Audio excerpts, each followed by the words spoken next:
Alors si on prend le marché du neuf, hein, on reste donc sur les rythmes d'évolution 9 mois 2015 comparé aux 9 mois 2014. En glissement annuel, c'est le commentaire du haut. Donc on est sur un coût moyen d'opération qui est 1,5% sur un an. Les coûts des opérations dans le neuf continuent à monter. Ils progressent plus vite qu'en 2014. Et comme on a des ménages plus modestes qui sont revenus sur ce marché, et notamment dans le secteur de la maison individuelle, eh bien ça signifie qu'on est sur des évolutions de revenus qui, sur un an, sont à moins 1%. Sur le marché du neuf, on note aussi un allongement des durées moyennes. On voit bien taux d'apport personnel en baisse.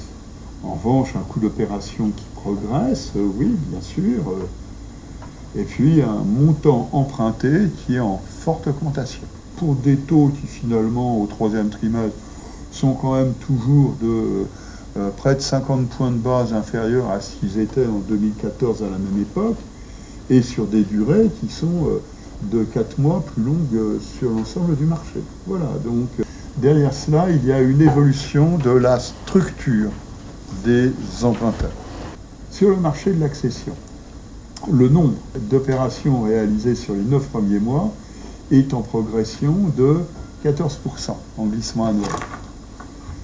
Mais pourtant, la part des moins de 35 ans recule. Donc ça signifie simplement que le recul du poids relatif de ces jeunes ménages amortit, diminue le rythme d'évolution. Mais ça ne contrarie pas la remontée du nombre d'accédants de moins de 35 ans. Si on prend maintenant les moins de 3 SMIC, c'est la même chose. 38,2% l'année dernière, 37% cette année, à moins de 3 SMIC. Ça signifie tout de même que le nombre d'accédants de moins de 3 SMIC est en progression de 10% dans le neuf. La diminution du poids relatif des moins de 3 SMIC, voire des moins de 4 SMIC, se fait au bénéfice des 4 SMIC et plus, voire des 5 SMIC et plus. Mais ça signifie simplement que les effectifs de ménages concernés progressent plus vite que les 14% qu'on observe en moyenne sur l'ensemble du marché du neuf. Et on confirme, on a bien un marché qui est reparti sur le neuf et qui est reparti avec le retour de ménages jeunes, modestes, qui sont venus participer à la reprise globale.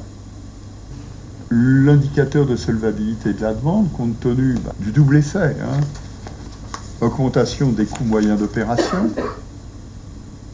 baisse des revenus, l'indicateur de solvabilité de la demande se dégrade un peu. Mais finalement, il reste à un niveau qui est un niveau parfaitement honorable au regard de ce que l'on a pu connaître durant les années 2012-2014. On reste sur des indicateurs de solvabilité qui sont à très haut niveau. Donc logiquement, bien sûr, compte tenu de la reprise du marché, on a sur les trimestriels glissants, glissement annuel, 33,4% pour la production, 25,8% pour le nombre de prêts. Donc, sur le marché du neuf, on est encore en accélération. Mais en accélération moins rapide, moins marquée que ce qu'on a pu observer par le passé. Pourquoi ? Simplement, c'est ce qu'on disait, souvenons-nous que le premier semestre 2014 n'a pas été bon, c'est le moins qu'on puisse dire. Finalement, là, on commence à voir le rythme ralentir parce qu'on commence à prendre comme référence trimestrielle des situations qui étaient des situations de redémarrage du marché. Donc, au niveau annuel glissant, on est à 36,4% pour la production, 29% pour le nombre de prêts accordés. L'ancien. Eh bien, l'ancien, la hausse du coût des opérations est plus rapide. Elle est plus rapide, oui, parce que les marchés des grandes agglomérations sont repartis. 2 coups de projecteur, troisième trimestre 2014, troisième trimestre 2015. On voit bien que là aussi, on a une diminution du taux d'apport personnel non négligeable, 2 points.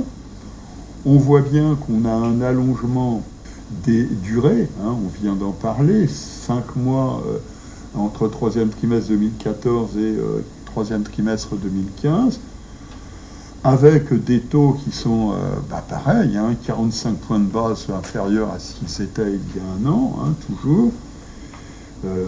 Mais des coûts d'opération qui progressent, hein, 12 000 euros de plus en moyenne. Hein. On a des ménages qui sont des ménages qui ont, de toutes les façons, fait appel au crédit beaucoup plus largement, mais donc avec un taux d'apport personnel en recul. Et bien sur la structure de la production, quand on regarde les moins de 35 ans, c'est encore plus net que ce qu'on voyait sur le 9. Hein. Depuis 2009, on a perdu 9 points si on regarde le poids relatif des moins de 35 ans dans la production. Et puis, on voit que ça se fait à l'avantage des 45 ans et plus, hein, principalement. La part des moins de 35 ans, elle peut reculer sur un an. Mais pour autant, elle ne recule pas beaucoup, si je peux me permettre. Elle recule que de 1,3 point. Mais ça signifie donc que le nombre des jeunes accédant à la propriété, sur un an, a progressé de 9%.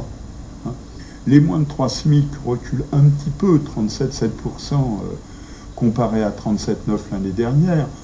Finalement, un recul de 3,5 points hein, par rapport à 2009. Hein. Mais ça signifie que les moins de 3 SMIC, comme c'est un faible recul, voient leur nombre compter de 12% sur un an. Voilà, donc on a quand même une structure de marché qui s'est déformée, mais faisons attention. Ne nous trompons pas, c'est pas parce qu'on a moins de jeunes ou moins de ménages modestes que finalement ils ne peuvent plus rentrer dans le marché. Donc ça signifie que la progression des effectifs est moins rapide que ce qu'on observe sur le reste du marché. Finalement, l'augmentation que l'on voit est une augmentation qui se traduit aussi par une augmentation du nombre des opérations réalisées, comparable dans le neuf et dans l'ancien, 13-14% sur un an, avec, pour des jeunes, une augmentation importante des effectifs, au même titre que pour des moins de 3 SMIC. On continue. Bon, alors, ce que l'on voit dans le neuf, on le retrouve dans l'ancien, c'est-à-dire une dégradation de l'indicateur de solvabilité de la demande, bien sûr. Mais bon, encore une fois, on voit que cette dégradation, elle nous laisse sur des niveaux qui sont des niveaux élevés. Bon, et on finit sur marché de l'ancien, évolution de la production, voilà. Donc, en trimestriel glissant, on est à 40,9% pour la production, 30,4% pour le nombre de prêts. On est toujours ici en progression rapide, et sur un an, 37,1 d'augmentation, 28,6 pour le nombre de prêts. Voilà, donc la différence, on le voit bien, c'est que le nombre de prêts aujourd'hui, à la différence de ce qu'on voyait dans le 9, hein, reste en retrait par rapport au point haut, qui est le point haut qui avait été constaté en 2011.